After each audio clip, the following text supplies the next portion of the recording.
राधे राधे दोस्तों, आज हम आप लोगों के लिए एक प्रेरणादायक कथा लेके आए हैं और हमारी कथा का शीर्षक है रानी मदालसा। रानी मदालसा की कथा का वर्णन भारतीय ग्रंथ मार्कंडेय पुराण में मिलता है। वह एक अत्यंत प्रेरणादायक और ज्ञान से भरपूर कथा है। वो ऐसी माता थी जिन्होंने अपने बच्चों का बचपन में ही आत्मज्ञान का उपदेश दिया था। उनकी ये कहानी ममता और वैराग और ज्ञान और धर्म की अद्भुत उदाहरण मानी जाती है। वह एक आदर्श माता थी और पतिव्रता नारी और महान ज्ञानी स्त्री थी। रानी मदालसा गंधर्व राज विश्वावसु की पुत्री थी। बचपन से ही अत्यंत सुंदर, गुणवान और धर्मपरायण स्त्री थी। संगीत, शास्त्र, वेद और आत्मदिक का उन्हें बहुत विशेष ज्ञान था। वह एक केवल रानी ही नहीं थी बल्कि महान योगिनी और ब्रह्म ज्ञान से परिपूर्ण महिला थी। एक बार पाताल लोक के एक राक्षस पाताल केतु ने मदालसा का अपहरण कर लिया।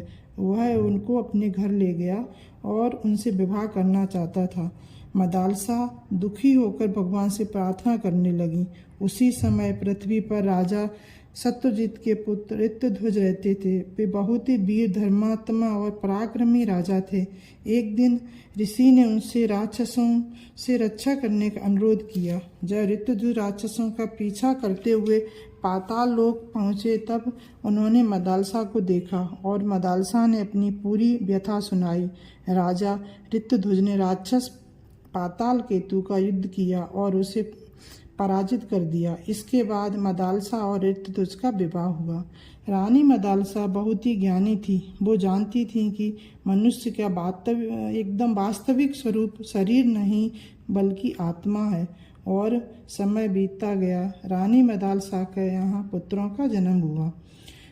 कहा जाता है कि उनके 4 पुत्र थे। उनमें से पहले पुत्र का जन्म हुआ तो वे उसे पालने में झुलाते समय सामान्य लोरियां नहीं गाती थी। वे उसे आत्मज्ञान की शिक्षा देती थी। वे अपने बड़े पुत्र को यह लोरी सुनाती थी। सुदोषी बुद्धोषी निरंजनोषी परित्योषी, अर्थात हे पुत्र, तुम शुद्ध हो, बुद्धिमान हो, माया से रहित हो।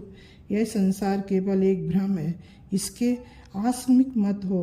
मदालसा के उपदेशों का इतना प्रभाव पड़ा कि उनके पहले 3 पुत्र बड़े होकर संसार की मोह माया को छोड़कर सन्यासी हो गए। उन्होंने राजपाट, धन दौलत और भोग विलास को त्याग दिया और आत्मज्ञान की साधना में लग गए। और जब राजा को इस बात का पता चला तो राजा ने देखा कि उनके 3 पुत्र तो सन्यासी बन गए हैं। वो चिंतित हो उठे और उन्हें लगा कि राज्य का उत्तराधिकारी कौन बनेगा।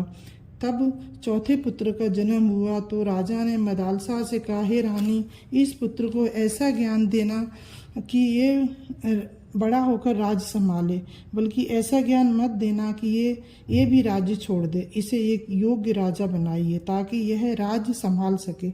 मदालसा ने राजा की बात मानकर इस बार उन्होंने अपने चौथे पुत्र को धर्म, न्याय, नीति, प्रजा का पालन कर और राज्य धर्म की शिक्षा दी। और इसी प्रकार चौथा पुत्र बड़ा होकर एक महान, न्याय प्रिय, धर्मनिष्ठ राजा बना। मदालसा ने अपने पुत्रों को सिखाया, सत्य का पालन करें, धर्म मार्ग पर चलें। रानी मदालसा की इस कहानी से हमें यह सिखाया है कि हम अपने बच्चों को जो बचपन में सिखाते हैं वह हमारा बच्चा वैसा ही बड़े होकर बनता है। कहते हैं कि बच्चों की पहली गुरु माता ही होती है। बच्चों को बचपन में अच्छे संस्कार देना ही माता का कर्तव्य है। जैसे कि महाभारत में अर्जुन पुत्र अभिमन्यु ने अपनी माता सुभद्रा के गर्भ में रहते हुए ही चक्रव्यूह में प्रवेश करने की रणनीति चक्रव्यूह भेदना सीख ली थी। तब सुभद्रा गर्भवती थी जब अर्जुन उन्हें युद्ध की कथाएं सुनाया करते थे।